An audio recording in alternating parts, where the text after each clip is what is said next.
Matt Schifferly here, back again with my buddy Grinder, whose handstand game is looking really solid. And we're covering the last 5 points of evidence-based research for building muscle. And again, this is information off of the Instagram account for Brett Contreras. Highly recommend you go check that out and become a follower. Good quality information there. Yesterday's video, I talked about things like load, frequency, and exercise selection.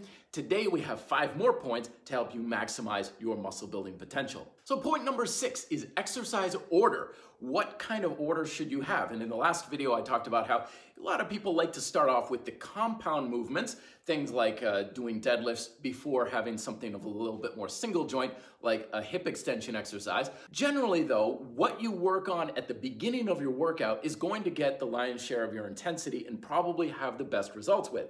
So with that said, note that if you're struggling to build up a muscle group or to become proficient in an exercise, put it towards the beginning of the workout where you're gonna have the most physical and mental energy that you can invest in that movement to maximize your return. Number 7 is about speed and lifting tempo. Just like with lows, you probably build muscle along a wide range of speeds, slow, fast, smooth, but the key points are to make sure that you're under control on the eccentric or the lowering phase of each repetition. So you're not lifting up under force and then just letting your muscles relax and having gravity pull you or the weight back down. You want to have control on the lowering phase.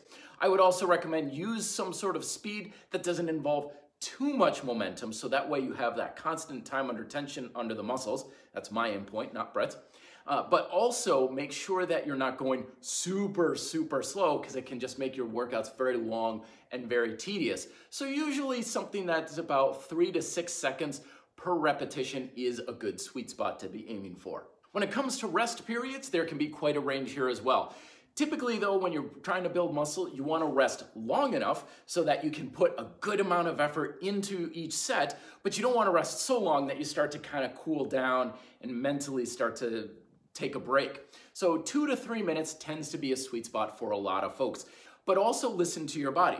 Some things may cause you to need more rest, like if you're a beginner and you need to have a little bit more time to recover. Also big movements, like if you're doing heavy leg training, you're probably gonna need a little bit more time to let your legs recover for the next set. But something that recovers faster, like let's say holding a plank or simple abdominal leg raises, you probably don't need to rest nearly as much to be ready for your next set. So let it play it by ear a little bit. Don't rush it, but at the same time, don't feel like you have to force a very long rest period if you feel like you're ready to go for your next set. Point number 9 is that of a training split.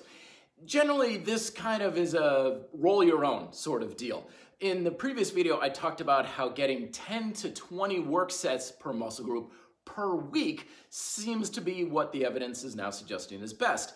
And to be honest with you, I really don't think it matters how you do those sets. If you split it up in a push-pull split, upper-lower body split, but at the same time, full body routines are also very pragmatic and very practical, especially for those who have trouble keeping to a consistent work period. And then final point is periodization. Brett talks about how having a plan is better than just winging it, which, as I have always said, is winners never wing it. That goes for both your individual workouts. So you want to have a plan for a workout. You don't want to go into the gym and be like, I'll just use whatever, right?